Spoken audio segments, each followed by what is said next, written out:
Vaksina olishga fikringiz qanaqa deb juda ham ko'p savol keladi. Bugun shuni bitta qilib video qilib javob berib qo'ya qolaman.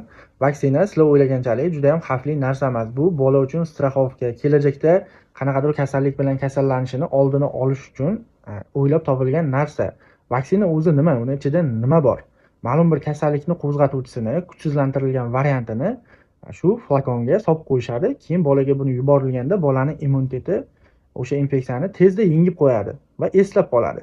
Keyingi safar kelajakda bola shu kasallik bilan kasallanganda kasallik ancha yengil o'tishi mumkin yoki ba'zida belgilarsiz o'tib ketishi ham mumkin. Xo'p, shunaqa narsa bor. Sportchilar jangga kirishdan oldin trenirovka qilishadi. Jangda g'alaba qozonish uchun. Vaksina ham xuddi shunaqa ishlaydi. Bitta yomon xabar eshitiladi, misol uchun 10 mingta boladan bitta bolada vaksina qanaqadir asorat bergan bo'ladi. Buni hamma eshitadi. Demak, vaksinaga nisbatan yomon fikr uyg'onishi mumkin. Lekin qolgan hammada yaxshi o'tganini hech kim bolasini aytmaydi-da, menda bolamda yaxshi o'tdi vaksina deb aytmaydi. Shuning uchun bu xabar tarqalmaydi. Bittagina yomon xabar vaksinaga nisbatan yomon fikrni keltirib chiqaradi.